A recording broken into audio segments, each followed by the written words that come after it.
Before attending endurance races, I thought I had a pretty good understanding of what they were.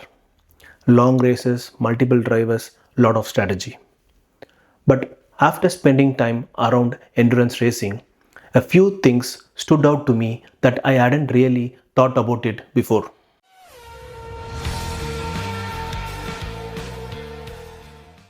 One of the first things was the relationship between the drivers. In most motorsport categories, one driver is responsible for the result. In endurance racing, several drivers share the same car.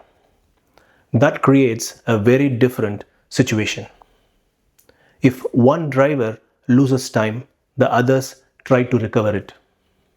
If one driver makes a mistake, everyone has to deal with the consequence. In some ways, it feels a bit like a relay race.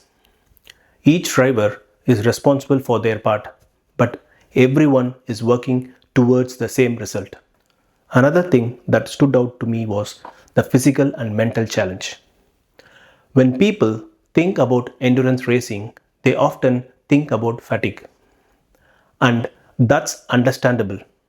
These races can last for many hours. But what impressed me most was the concentration required.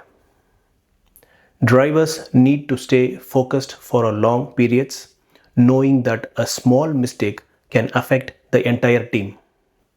It is not just about driving fast. It is about maintaining that level of performance throughout the event. Something else that becomes obvious very quickly is traffic. In many racing series, the cars around you are very similar. In endurance racing, the different classes can share the same track at the same time. That means drivers are constantly dealing with cars traveling at different speeds. From a photographer's perspective, it is something you notice quite often. Managing traffic becomes part of the race itself. One thing that becomes clear quite early is how much the conditions change throughout the day. In a sprint race, the track and the light are more or less the same from the start to finish. But in endurance racing, that's not the case. The temperature changes, the track evolves. And from where I was standing, the light itself changes the entire character of the event. What you are photographing at midday looks completely different by late afternoon. The race is essentially running through different conditions and the teams have to adapt to all of them.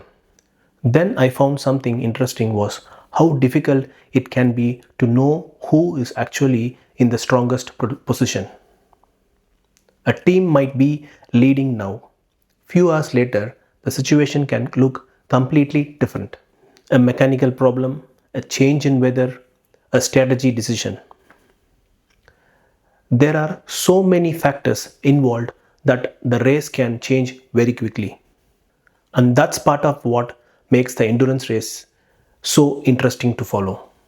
The final thing that stood out to me was that endurance racing often feels like much more than a race.